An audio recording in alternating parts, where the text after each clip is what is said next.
Hello,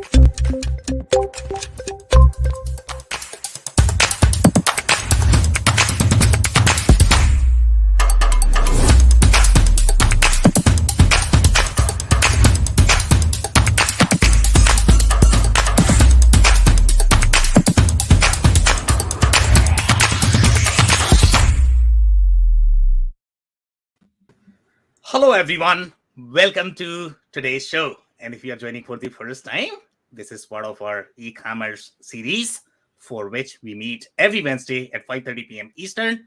We review one vendor or the solution related to e-commerce, and we always have a very exciting panel that is willing to share their insights and wisdom. For today, we have a very exciting vendor, and I think we are going to have a little debate about their pronunciation. My understanding of this is going to be VTEX. That's how I'm going to do it, but maybe there's a different pronunciation for that. So we are going to have a lot of fun discussing that. Before we do that, we are going to start with everybody's intros. I am going to start with my intro. If you don't know me, I am Sam Gupta, principal at Elevate IQ. Elevate IQ is the independent ERP, e-commerce, and digital transformation consulting firm. We help our clients with anything and everything digital transformation. On that note, I am going to move to Phil for his intro. Hi, everybody. Phil Kerper, Managing Director of Ringling Business Solutions. We help executive leadership teams align their digital transformation investments with their core business and get positive and accelerating business outcomes. And looking forward to tonight's show, Sam. Thanks. Okay, amazing. Thank you so much for being here, Phil. Robert, can I ask you to introduce yourself next? Sure. My name is Robert Brown, principal of Robert Brown e-commerce consultancy. I spent 20 years in Fortune 50 e-commerce, and now I help small to medium-sized companies grow their e-commerce business. Okay, amazing. Thank you so much for being here, Robert. And if you are in the audience and joining for the first time, make sure you guys are going to send your comments and questions. Our panelists are going to review those, and we try our best to cover them during the show. If we run out of time, we will make sure that you are going to receive your answers. So, guys, I am going to start the briefing, and obviously, I would love to hear your, commentary based on whatever research you guys may have done or may have had experience with this particular solution. So my perception of the solution is going to be, obviously, these guys are equally exciting as your other headless vendor that we have reviewed recently. For example, let's say if we talk about Spryker or the commerce tools, they are equally liked or the darling of either the headless space or the Wall Street. They have received, my understanding was that they had received just $140 million, but I think Phil is going to have some more colors there that he may be able to add overall from the funding perspective. Phil, do you want to add that right away? Sure, happy to do it. So these guys had several funding rounds. The one Sam will highlight in a second was $140 million with SoftBank, who's in this space a lot, investing. Then they had another round of $200 plus million of investment, and then they went public about a year ago. And their IPO was very successful. It came in well above what they expected. They priced it at $19, and they were run at $30 relatively quick. That valued them as a market cap of almost $5 billion.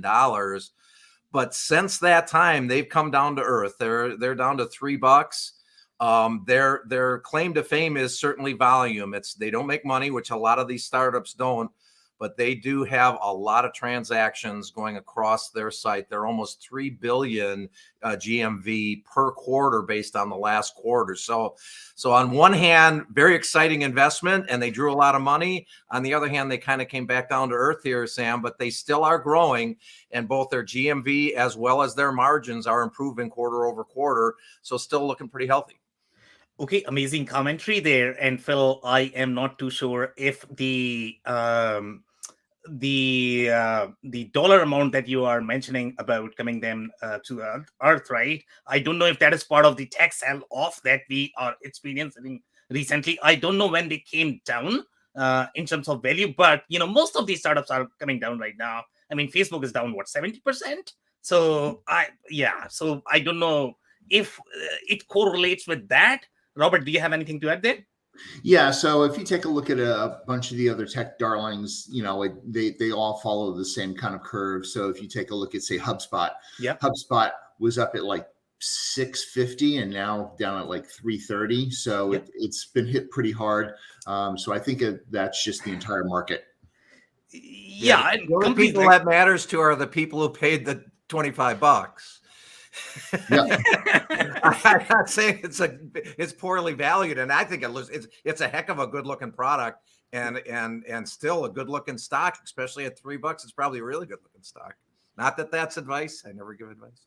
Yeah, and when companies like Shopify is going to be down, then I am always going to have a doubt that, okay, this is the problem with the investors, not with really the tools and the platforms. We'll come back, guys. I mean, these are the cycles of the market that we all experience. Okay, so let's focus on the value of obviously headless. So headless is no doubt hot. There's no question about that overall, and that's the reason why it is receiving so much momentum overall in the development community as well as in the investment community. When we look at VTEX, my perception of their positioning, the way I read the documentation, obviously number one, so Robert, we have been reviewing a lot of PHP platforms so far, and this is probably going to be the first one which is pure React. Okay, so this is going to be a huge win for the React community or the JavaScript community because really it is designed from ground up on React. You don't really have as much PHP, and which is probably going to be a direction for a lot of different headless platforms. We already know that companies like Salesforce, they are investing a lot in the React ecosystem. You talk about Shopify. Most of the companies that we have, especially the bigger players, they are all investing in React a lot. So that is a big win overall for the ecosystem. Now, overall, from the architecture and capabilities perspective, guys, so I was doing a lot of research about them in terms of, how they are going to be different, let's say, from Commerce Tools or Spryker overall in terms of the market positioning. And one of the things that I was looking at when I look at Spryker was very deep into the marketplace business model, B2B business model. These guys have the marketplace component as well. Obviously, they claim that they have B2C, B2B. The marketplace component is not going to be as heavy overall, at least in my mind, from the B2B perspective. I did not notice as deep B2B functionality as part of their platform, even though they are trying to claim that they can do both B2C, B2B, but the functionality is not really as rich.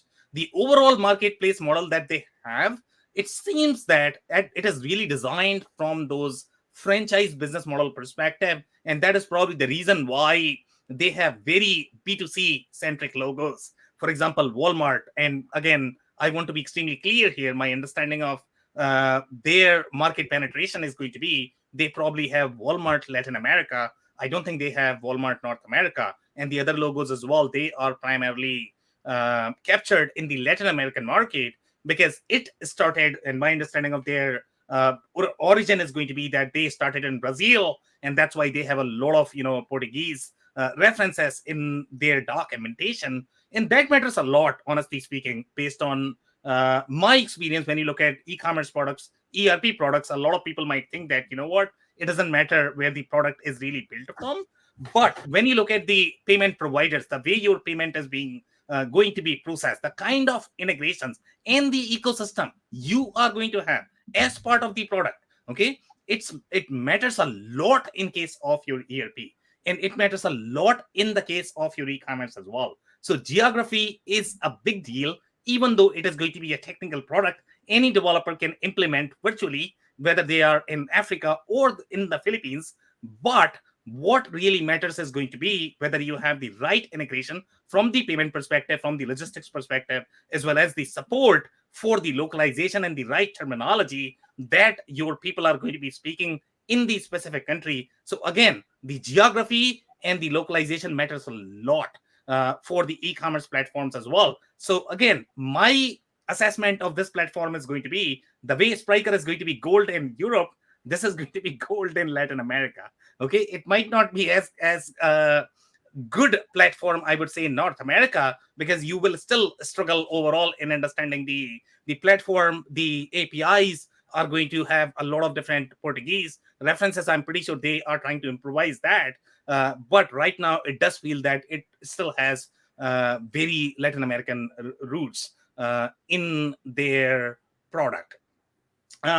The other things that I noticed is overall from the franchise business model, I think they are really strong with that. And this is one of the product that I have seen. I have not seen this kind of functionality anywhere else. When you talk about picking things from the store, when you might be ordering on your e-commerce, it has very, very, very deep functionality overall. The way your white labeling is going to be of the product, the way you are going to be working with your franchises, and that's why if you are going to have a lot of different retail locations, especially with your channel partners, this is going to work really well, in my understanding. That's my understanding so far. So I'll pause there. I'll take some commentary there before we move to some of these slides. Well, I just want to echo that last part. That is where they're strong, like you says, both in the franchising, the white labeling, and setting up the stores aimed at the B2C model. You just don't find a lot of B2B when you read about them. They say it, but you don't see it. When you really look at their case studies, who they are, who their customers are, even the way they're talked about in valuation articles and things like that, it's their focus is the B2C space and storefronts and omni-channel type delivery systems. Yeah. Robert? Yeah, I like their, the concept of franchise modeling, the white label modeling. There are a number of different industries here in the US that utilize that. The only difference that I'm seeing here, because I haven't been able to play with it, obviously, with their tool, is very often here, the local store is allowed to control the catalog from the mothership based on their local market needs. And from what I read with VTEX, it's an all or none kind of deal. I'm not sure about that one. I think there's something in one of your slides that implies that local franchise does have, that there is the ability to control which products make it, if that's the component you're talking about. And I may have misread it. What I read was they get the catalog, they can control the pricing, they can control the delivery methodology, but the way I read it was they get the whole catalog. Got it. I am going to have to agree with Robert. I think Robert's assessment is right. So I don't know if from the platform perspective, they are going to have flexibility. But from my experience, when I look at the franchise model, and Phil and Robert, obviously you guys have far more experience in this space. So my understanding is going to be, let's say, if I am working with McDonald's, right? So McDonald's typically controls the recipe and the catalog. I'm not, as the franchise owner, I'm not allowed to change that. So that could be the reason why they are trying to do that. There might be some, chains. They might allow you to change the product, but if you look at the bigger ones, they really don't want you to produce your own products. They like to control that. Yeah, and I certainly wasn't suggesting you control your own products, but you could.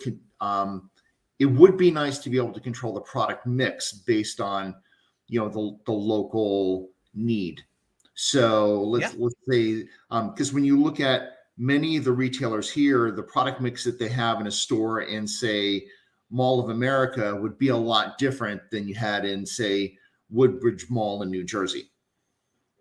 I completely agree. I think there is a, space for both. So the platform should be supporting both. So we are going to review that. I don't know if they are supporting or not, but from the platform perspective, I don't see why they should limit that. All right, guys. So some more commentary here overall from their positioning perspective. So here they are saying the similar comment that I already mentioned, that they started in Latin America, helping companies like Walmart expand their business to new markets. And that's where I think, they probably were penetrating in Latin America, and that's where they were probably looking for a solution that was based in that country. And so that's a great fit right there if they utilize this platform for that. With an end-to-end e-commerce service covering things like order and inventory management, front-end customer experience. So I'm not too sure about order and inventory management. Could be all over the place, because you could imply that, that is happening inside your warehouse management system or in the ERP system. But here we are talking about the commerce aspect of the order and inventory management. even though they have far deeper functionality overall in terms of the way the collaboration is going to happen in your logistics network and in your channels, because you need to do a lot more, obviously, in the e-commerce platform if you're trying to create that omni-channel experience across your warehouses, across your store fronts. So it's far more complicated architecture than in some of the other industries. But this is going to be really the B2C side of the things, where in case of B2C, you require that architecture. But let's say if you have B2B as part of your business model, then it's probably going to be a different architecture that you are going to be operating on. But here, the order and inventory management is probably going to be the commerce aspect, the B2C aspect of the from the consumer's perspective. Then they are saying front-end customer experience and customer service has raised $140 million in funding. $140 million in funding. We have already covered that they have received far more. And then they are saying VTEX customers include a lot bigger logos, I would say. Yeah, and I think Phil already covered that this is what they are doing overall in terms of the merchandise value, and they are so that's pretty much it on this slide.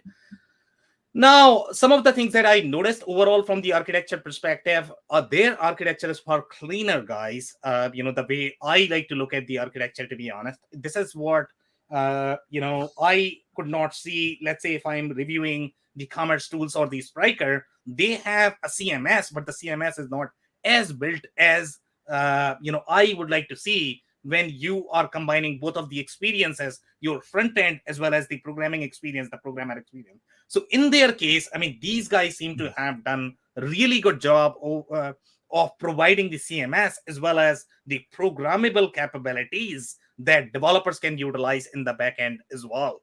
So here, this is a very well built CMS, and it's probably going to have similar feel as you are going to have when you are going to be using something like WordPress. They have things such as trade policies, the sales policies, and that is driving a lot of different things, to be honest. That is very new for me. I have not seen that in any other platforms, which is a very interesting piece of functionality. They have a lot of different integrations. Their integrations are really humongous overall from the ecosystem perspective, the way you would probably find in the case of Shopify. But my understanding is going to be you might run into challenges if you are trying to implement this in other countries. Obviously, Latin America, you are going to find a lot of options, but I am not too sure about the other geographies. So do your research in terms of what integration support they have from the payment perspective, also from the 3PL perspective. So this is how their apps are, and this is a very similar experience that you are going to get. Let's say in the case of Shopify, you can install more apps, and the apps are going to be very React embeddable components that you can easily install. So it's not going to be in my mind, I like this architecture, to be honest. I mean, you are probably not going to get as much conflict. I don't know, Robert, if you have any sort of comment there. I'd love to take some comments. But, in my mind, when I look at the React architecture, it's slightly cleaner overall. And maybe the reason for that is because the React community has seen the architecture in the other communities, and they probably have improvised how the composable community should be operating. And probably that's the reason why this architecture might be cleaner. Maybe you have some commentary there. No, it's I think what they did is they thought about it ahead of time. Okay. You have a lot of SaaS that bolt stuff on based on current clientele. And when you have a really solid product manager who thinks about the product roadmap and what they're trying to achieve, they make sure that they continually work towards that vanishing point, as opposed to taking left turns at Albuquerque. And I think that's what they've achieved here. They realized, what I've noticed from Latin America is they're very visually oriented. Yeah. And they have delivered that in spades. And I think they also realize that they have to have usability, and they continue to build off of that. Okay, amazing insights there. I'll also add to that. They've got 1,700 employees. They've got a really robust investment in R&D. Yep. And if you look at their team, they've got executives on development. They got executives in engineering positions. You know, a lot of these up and coming. This is an established company. A lot of these up and coming platforms, they don't have that breadth of talent to deliver on this, even if they want to. Completely agree, guys. So guys, overall from the CMS perspective, the way their CMS is architected, you have far more layers here, in terms of what you might be able to do on the CMS front.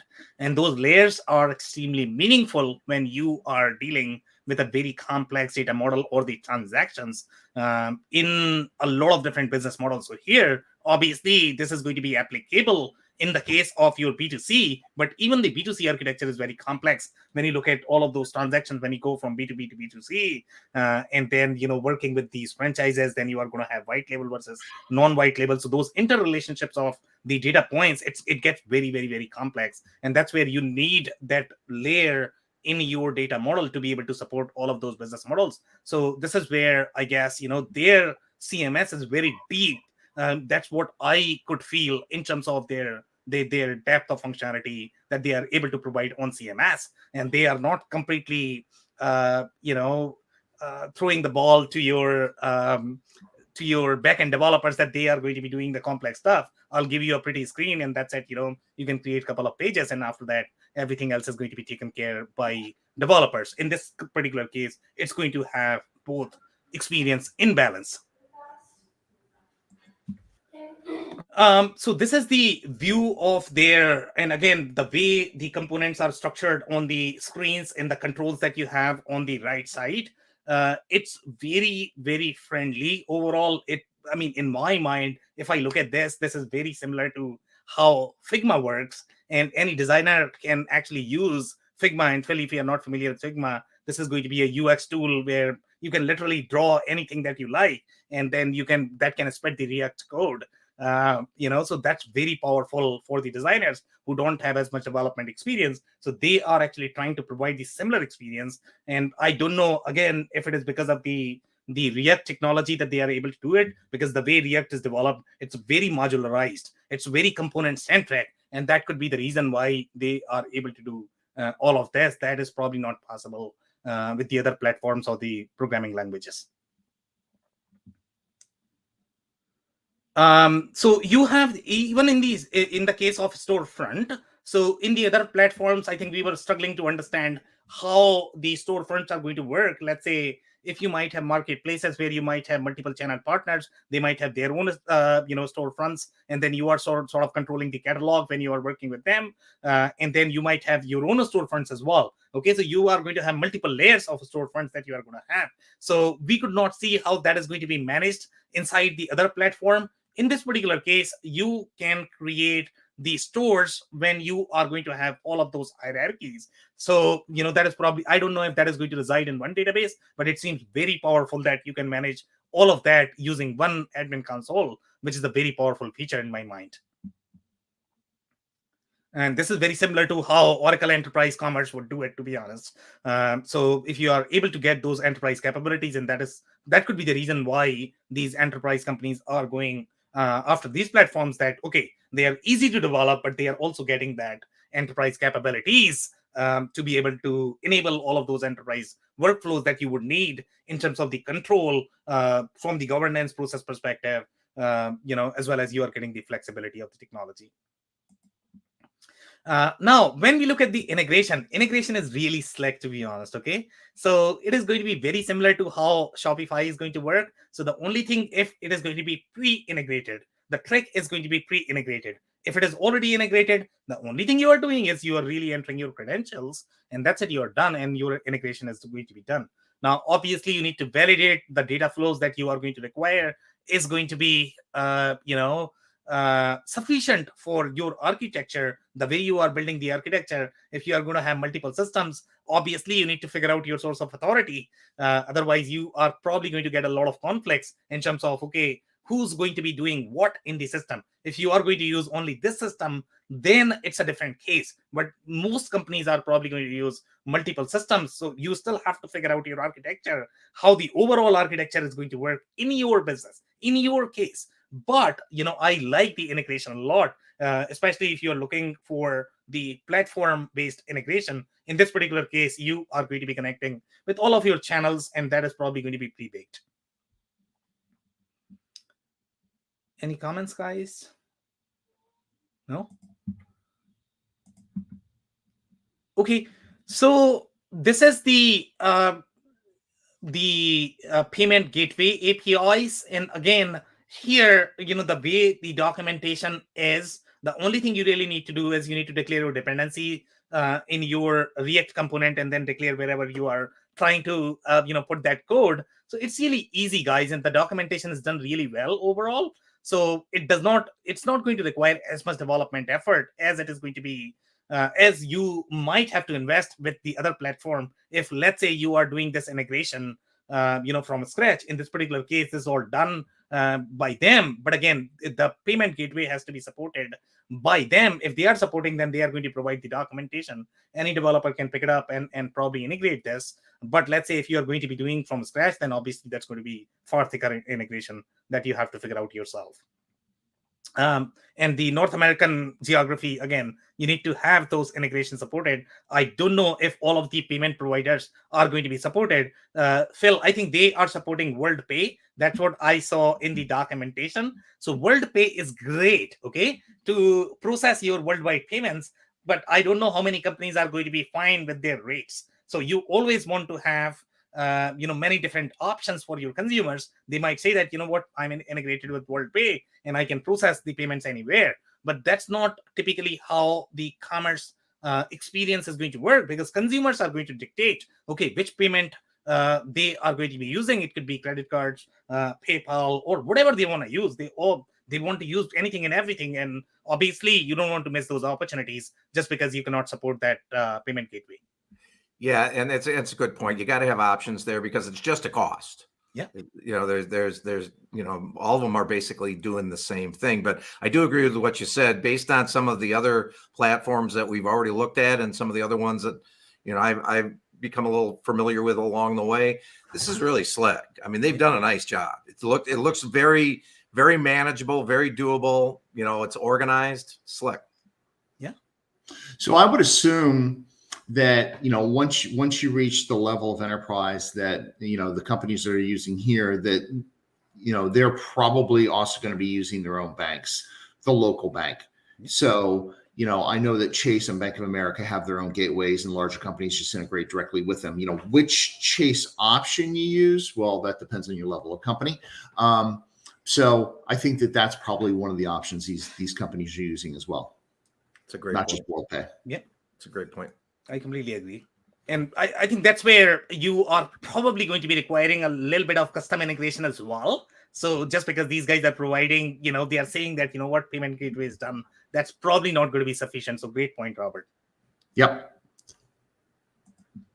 Okay, so this is very, very, very slick, guys. Okay, I absolutely love this. And this is the live shopping experience. Okay, now this is all pre-baked as part of the platform. And this is a big deal, guys. So let's say if you're trying to promote your products during the live show, you are going to get everything. And the price is very friendly as well. If I had a very consumer-friendly product, I will invest a lot of money on this, to be honest. So this is really slick that they are able to provide as part of the platform. I have not seen this experience in any other platforms that we have reviewed so far.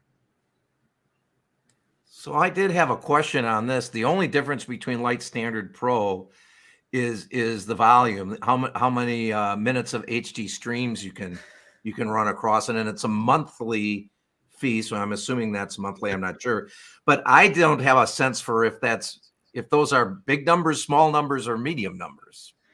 So is 1,000 minutes? Is that a big number? Is 200 minutes a small number? I just didn't have a reference point on that. Maybe you guys know that. So I'll make a little comment there. Okay, so the best way to think about this one is going to be, let's say if you are doing promotion in your local media channel on a TV. Okay, you literally get like 20-second spot.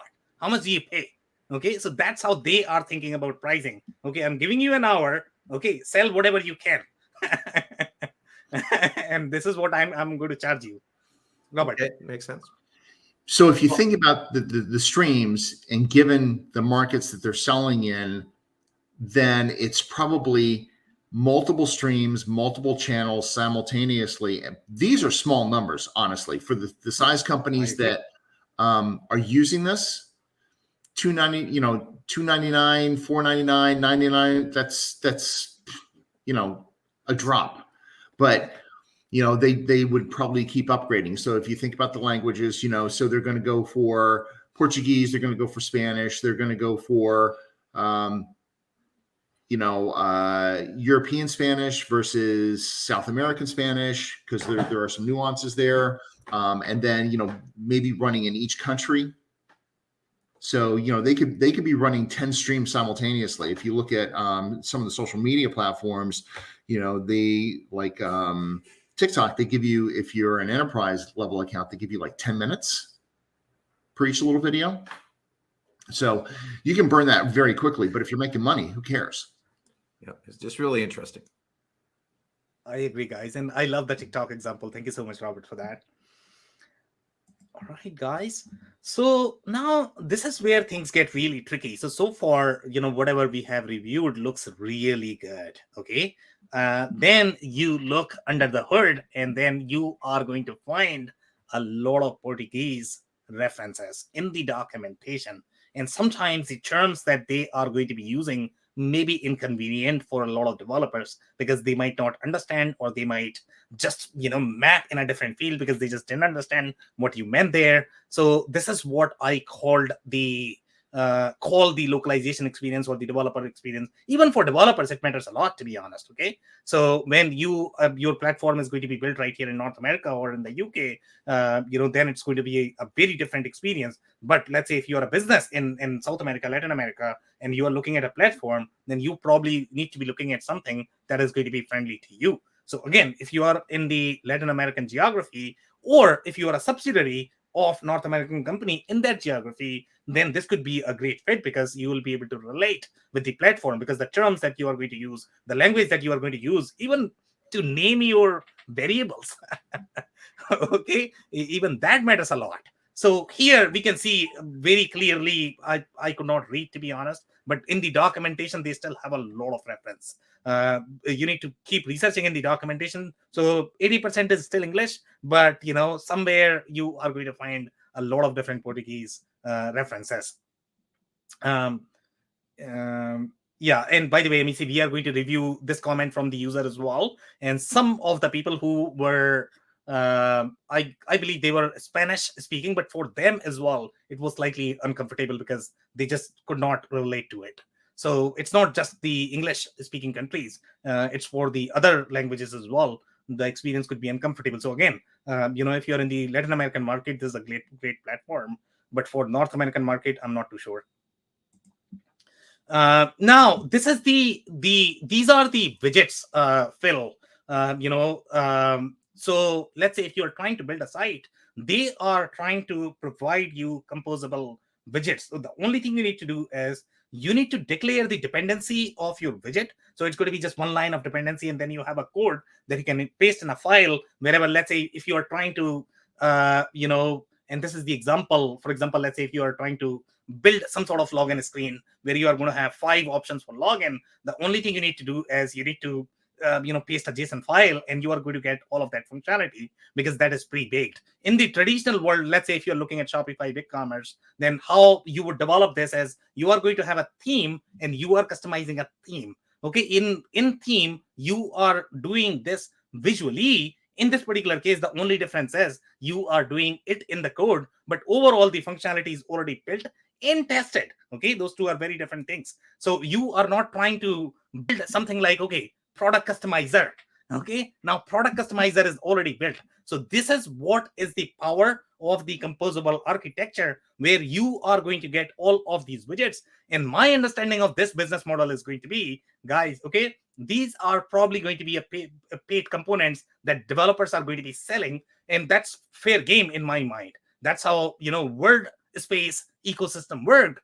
whenever you wanted to buy a plugin or the widget, you simply bought it from a developer, and that's it. You don't have to worry about programming or coding. And this is what expedites the development, because you can customize the experience as you like. You can tear off every single component on your web page wherever you are, and you can drive the conversion depending upon how the customer journey is. And you don't have to stick to your Shopify rigidness or the BigCommerce rigidness. Your experience is going to be far more fluid overall from the experience perspective. And that's the power that I see in the case of your headless. And if you do headless right the way these guys have done, the only problem I have with these guys is going to be their Portuguese reference. And I don't know if this is going to be comfortable for North America, but if you have the similar platform for North America, this is pure gold. Okay, so this is the franchise business model, and I think we are going to have a little debate there overall, in terms of different business models and what companies might need. So for the most part, if I look at their architecture, the way they have positioned this is, hey, if I have the main account and then I may have the franchise account, as part of your franchise account, you control your logistics, order management, but then I, as the provider of, and I don't know what is the technical term, Phil, you might be able to help me here. So the company that is actually doing the franchisee, they are called franchisor, right? Yes. Right. Franchisor, franchisee. That's correct. Right. So franchisor is probably going to be controlling your payment and pricing and promotions, and then franchisee is actually going to be responsible for your, your franchise level experience, the store level experience. So they have a little control there, but I don't know if they have the fluidness where, let's say, Robert actually mentioned one example where, let's say, if you want to customize that experience for that specific store, do you have tool in your toolbox where you can do that? Some businesses will probably need that. So I don't know if the platform is going to allow that. So you might need to do a little research there. Okay, so here they are saying on the VTEX platform, you have the option to register physical stores. Okay, physical stores, and physical stores is a business model that they are able to support when you are going to be doing picking up in the physical store. So the way the experience is going to work, Phil, is, let's say if you are going to your e-commerce, and on the e-commerce you can choose whether you want to deliver at your home or do you want it to be shipped to a particular physical store, where you can choose, okay, these 20 stores are provided for me. I am going to choose number 1 or number 2 depending upon whichever is convenient for me. Now that is the pre-baked experience, guys. That's a big deal. Okay, so this is all built up. That's a big deal. Here they are saying the physical stores, the franchisees, the representatives of your network as franchise account. This is one way to expand your unified commerce, and they have redefined the whole unified commerce concept. And in my mind, this is powerful, guys. They have really built the unified commerce the way commerce is supposed to be done. Then they are saying the franchise account is associated with a main account. In the case of a brand that has several physical stores, franchisees or representatives, each of them can have a franchise account linked to the brand's main account. This allows them to deliver the products sold by the brand's e-commerce. Okay, so this is again very sort of the e-commerce omni-channel experience where brand is actually sending you the leads as the franchisee. So those leads are going to come from there. So I think you can create very mixed experience depending upon your business model. But overall, the platform is extremely powerful. Here they are saying franchise account inherits the catalog from the main account, but it has its own logistics and performs its own order management so that the physical store can manage the order and deliver the products. A franchise account does not have its own website. So that's a difference between your franchise versus the brand account. But again, these are the concepts that they are providing. It's not that you have to use all of the concepts that they are recommending. You can implement the platform the way you want. Even though they are calling franchise, you can probably implement it differently if you like. So, but overall, I like it a lot. I'll take some comments if you guys have anything on this one. Well, it confirms what Robert said earlier, that the catalog is the main account, and that is what it is for the franchise. ease. But they do have promotions as a shared function on that right lower graph.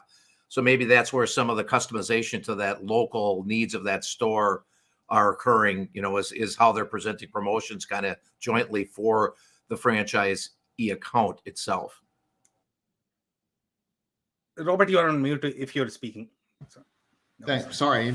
No. It muted on its own. So this could actually be standard business practice in Latin America. I do not know. I don't have that experience. Maybe that's a way the brands control with, the countries, having so many different outlets. It's a way of ensuring that they're protecting the brand image. Yeah. All right, guys. So some more commentary on this business model, but they have really deep functionality for this business model. So here they are saying each franchise account automatically operates as a white label seller of the main account. So they have a little bit of overlap there, how the white label seller is going to work versus a franchise. So again, they have very, very, very deep functionality there. So they are saying this means that when the consumer adds a product to the cart and simulates the shopping cost in the account store, the system automatically selects the white label seller that has that product in store and displays the delivery methods of the seller that offers the best conditions. That's a unique twist that and we've talked about it, but putting it in this term, I've never really thought about it. So making the seller the white label versus the brand the white label. So the seller, in essence, becomes inconsequential. It's just the person facilitating the transaction for the brand. Yeah, completely agree. And in my experience, I think I have seen requests for both of them. So yeah, it's definitely very complex and interesting as well. And it is completely behind the scenes to the buyer. Exactly. So that's happening, that there is a white label, that's where it's shipping from, that's how they're doing the fulfillment is all is here's my freight charge and how do I want the freight to be. It's not telling you, it's making that choice for you. It's really interesting, but powerful in your channel. Exactly. Giving you a lot of control over your channel on what does it take to be a white label seller, for example. Yeah, guys. So we have some more concepts here, and typically they are mentioned only in the media, but I have personally not seen the implementation of these concepts. But seems like they have the pre-baked functionality for that. For example, let's say if you talk about endless aisle, endless aisle is a very powerful concept from the retail experience perspective. So they probably have the functionality for that. They are saying consumer buys in a channel, a physical store, for example, and receives from the stock of another store or the main distribution center. Now, guys, if you want to implement that, then obviously you have to keep a lot of your warehouse functionality inside your e-commerce. So this is where we are going to get into religious debates of, okay, who X what? But again, if your consumer experience is actually driving these processes, then e-commerce wins this battle. So so Phil, we have had a lot of interesting arguments, who does what. But again, if you are implementing all of these things, e-commerce is becoming really complex. And this is where my fear is that a lot of functionality that traditionally resided, let's say, inside ERP, I think it's going to move to e-commerce. One of the things this Phil, if you're speaking, you're on mute. I caught that from Robert. You're exactly right. I mean, the CMS capability is amazing. They're managing a lot of transactional and business more than it was. It's the ERP guys better pick up their game. Yeah, seriously. Yeah, this endless aisle and the mixed cart, the mixed cart has proven, there's been a number of studies proven that when a customer is allowed to buy more things in one spot as opposed to bouncing around, they actually end up buying more as opposed to just walking away and going someplace else where they can get it all. And so, I'm just curious about the processes they put in place, the structures to make sure that it's seamless. It's not going to be fun, guys. I mean, implementing inventory is never easy. Okay, so yes, it looks great on paper, and obviously your inventory is not going to be controlled only by the e-commerce platform. So obviously, I would like to look at the implementation in terms of how they are doing. But the way I am sensing this is, at least your B2C channels are probably going to be controlling their inventory inside the e-commerce platform. For B2B, you are probably still going to go to your ERP, which is probably the right thing to do. But again, as the experience, is going to change, and as these business models evolve, again, a lot of this functionality is probably going to reside inside e-commerce. Well, and there's nothing here that says the pick ticket doesn't go right to the floor.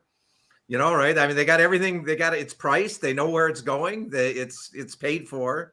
A lot of the things that you would put an ERP in front of your in front of your wave onto your warehouse to ship is already taken care of. Yeah, and if you have the third party who are fulfilling your orders, then it's a different case. But even if you are, let's say, you have your inventory positioned as part of your e-commerce platform, that does not stop you in fulfilling inside your ERP. You can technically implement that, in my mind. Okay. But again, that synchronization is always difficult. It's not as easy as when you are going to have the inventory at two places. Okay, then you have to do some sort of synchronization, and that is very rarely real time. Even if you are going to be implementing that real time, it's extremely hard to pull it off. Yes. So here they are saying physical stores as pickup points. So a pickup point is a physical location where customers can pick up their orders instead of having them delivered to their homes. If you can implement this is the pure gold, guys. Okay, this is where the money is, to be honest. Okay, if any business can implement this, oh my goodness, this is real gold. Now, from a process, going back to what I was saying before, from a process standpoint, I think what this is really identifying is the franchisees are most likely not going to be small mom and pops, because they need to make sure that the inventory is accurately tracked. So when a customer does actually purchase it, they are actually going to a location that they know is going to have it. So, they can keep their logistics running as they should. Exactly. So some more comments, guys, on the pricing. The pricing is very complex the way it is managed, and that's what I would guess for a platform like this, which is going to have enterprise grade capabilities. I really like the way the view of the pricing is, but again, we are going to get into the debate of, okay, who controls pricing, e-commerce or ERP? Again, when we look at B2C versus B2B divide, my assumption is going to be B2C experience is probably going to reside inside e-commerce, and that's why they are controlling all of this here. But I don't know how you are going to be syncing the pricing. Again, that syncing is very difficult in general if you are trying to do this from ERP and trying to manage inside e-commerce. Okay, this is these are their APIs. Very comprehensive, very detailed. I absolutely love it. Okay, so this is really done from very headless mindset, that their APIs are really robust overall in terms of what you might be able to do. It's not an afterthought that you are going to notice. Let's say if you look at some of the ERP systems, oh my goodness, their APIs are just horrible to use, because they seem like as if you are literally exposing your legacy program, over your APIs. Here, it's very structured the way it is done. So I definitely like it, and this is where I found out that they have far deeper capability in terms of the way their catalog is done, the way their marketplace is done. So their data model is extremely rich in supporting these business models, and that's why they have these enterprise capabilities. Now, here is the fun part. Okay, so we are going to review some of the comments from users, and so far our assumption is going to be, oh my goodness, you are probably blown away overall from the platform perspective, and your hope is going to be that, okay, if Walmart is implementing e-commerce, maybe VTEX is going to be the right fit. But here's the trick with e-commerce platforms. Okay, it's always going to be the transactions that is going to be a differentiating factor whether a platform is going to work or not. When you get the 6,000 simultaneous connections, okay, that's how the e-commerce platforms differentiates, that's where you are going to find real challenges. And I think Robert is going to have probably a lot of comments there. But in this particular case, the platform is not scalable enough. We have seen commentary from users that after 6,000 simultaneous connections, the platform struggles. But in the case of, let's say, Spryker, now Spryker was like, okay, give me billions of transactions, I'll be able to handle it, right? So that's the differentiation. Even though you don't have as much functionality overall from the feature set perspective, from the performance perspective, it's awesome. But this platform, even though they have the enterprise grade features from the functional perspective, technically, I don't think they are going to scale. At least that's how users are perceiving. So here I have the commentary. And by the way, this is in 2021. So this is a very recent comment. Most of the official documentation and forms are in Portuguese, and that's what we experience as well, because most of the users are from that region, making specific problems a hassle of translating. Then I have one comment from 2018. Our e-commerce platform was hosted on Oracle Cloud Commerce. So they are on Oracle Cloud. They are not on the other e-commerce platform. Would crash at 6,000 simultaneous users. Okay, which is a very low number for an enterprise in my mind. If you are looking at pure B2C, this is not going to work. And yeah, so that's Robert. You have comment there? Yeah, that's really surprising that Oracle Cloud Commerce would crash at 6,000 concurrent users, because you take each user and you think about the number of threads that each transaction they're doing is creating. That's going to be, a lot of communication back and forth, but standard. And it should have, if it was cloud, it should have been, auto adjusting. And for them not to have that even 4 years ago, that's just unacceptable. Yeah, so I think people underestimate how much effort you need to put in, even in case of cloud, to define your architecture. It's not that, okay, I deploy some random code and that's going to scale, indefinitely. That's not how cloud works. Nope. The only difference between cloud and on-prem is you can rent as opposed to owning. Okay, so you still have to manage your resources in the world of cloud. You still have to do the same, programming heavy lift that you used to do in the traditional on-prem. It's just that you don't have to worry about VM licensing, the whole IT processes. You can easily rent, okay, I'm looking for this block. Okay, let me put it this one and see how this works. Well, you can also localize when you're in cloud as opposed to exactly physical architecture. It's a lot easier. So, yeah. You can increase your response time. Yeah. Phil, any comment there? Good on that one? No? Okay. So here they are saying this is in 2019, and they are saying in some cases the platform and its servers can become slow with load times. Now, overall, I have seen a lot of comments in their reviews which suggest that it's not going to be as enterprisey as your Spryker. A Spryker, you are like, okay, I'm blown away based on the amount of workload that this platform can handle. That's how most users were saying, when you look at the transactional depth, when you look at the number of transactions that it was handling. So that is the enterprise grade platform. This one is great. It seems like it's doing better than your Oracle Commerce. But, we do have some commentary where things are going to be becoming slow. I don't know if this is really their configuration or they have a real challenge overall in scaling at the enterprise workload. Yeah, with this one in particular, I'd like to break that one down more, because when you have a business user saying become slow with load times, you really have to understand where is that delay coming from. Is that delay coming from, the business user's back end? Is it coming from the consumer's front end? Is it coming from the telecommunications port, say their phone? So from the cell tower to the phone, where is the slowdown?